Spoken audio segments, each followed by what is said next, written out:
Peggy 12.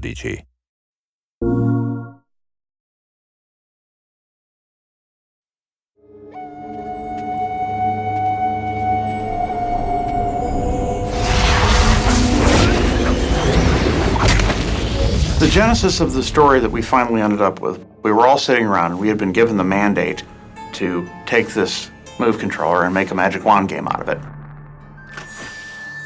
We wanted opening that move box to be that moment of discovery, like, what is this? This is something I've never seen before. It feels powerful. And it really formed the foundation of the story. It was going to be about learning how to do all this new stuff you'd never done before. And we wanted the story of the game to be the same way, a journey of discovery, a hero's journey.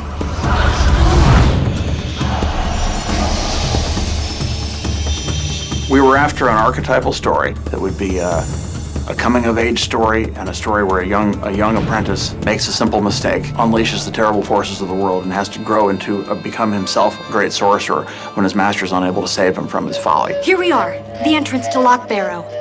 Beyond this door is the domain of the restless dead, the forsaken spirits of the final war. The final war? Between the elves and the humans.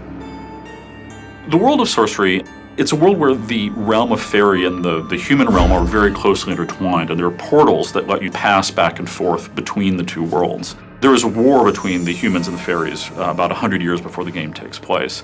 And since then, the realms have pretty much kept to themselves. There are very few people have crossed back and forth between them. But as the game starts, the portals are thrown open again, and all of a sudden you're thrust back into this world where the creatures from the realm of fairy are crossing over. Great sorcerers defended the world from unspeakable evil. And everyone bowed down to them and gave them treasure and stuff. And stuff? Really? Just prepare to be amazed. You have no idea what you're doing. A lot of the emphasis in the story in Sorcery is more about the relationship between the characters. For most of the game, there is Finn, our protagonist, and Erline, the magical cat who accompanies them. When the game starts off, Finn and Erline don't really get along very well. She's kind of obnoxious, he's kind of like full of himself. I shouldn't have said anything.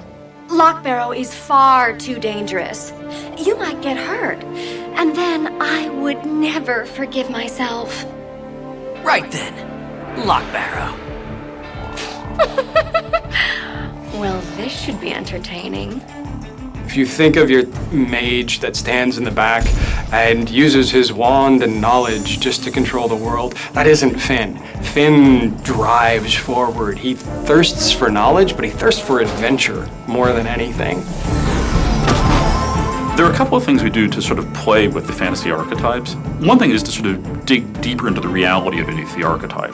We have Evil Queen, the Nightmare Queen, and we actually worked really hard to create sort of a psychological depth to her. You can feel a little bit of sympathy for the best of best villains. In the Nightmare Queen, her daughter has been stolen, and that's a believable anger, right? You can look at the Nightmare Queen and go, yeah, I'd be pissed. That believability makes her all that more terrifying because you can understand, and maybe you could see yourself be that villain.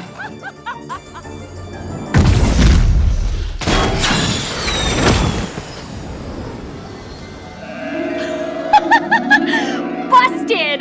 Erline was a character that was really important to our story. We face a lot of challenges with Erline because we have to have this integral character of our game be a cat. Just like with Finn, Erline goes through ups and downs throughout the story, and we had to be able to create this furball to be able to display emotion along with our character because she is such an important part. We needed a character that needed Finn. The darkness of her character, that slight tone of being unsure, really helps us tie her to Finn because he's so brave and bold. She needs his support to go through the next door. A big part of the story of Sorcery is the way these two characters respond to what's going on around them and sort of change over the course of the game. By the end of the game, they're really, really on the same team, they're working together, and the story of how they come together and how they learn about each other is a big part of the story of Sorcery. It was a coming-of-age story both for Finn and for Erline at the same time. Both of you go from being these silly teenage kids at the beginning to realizing the mantle that destiny has forced upon you.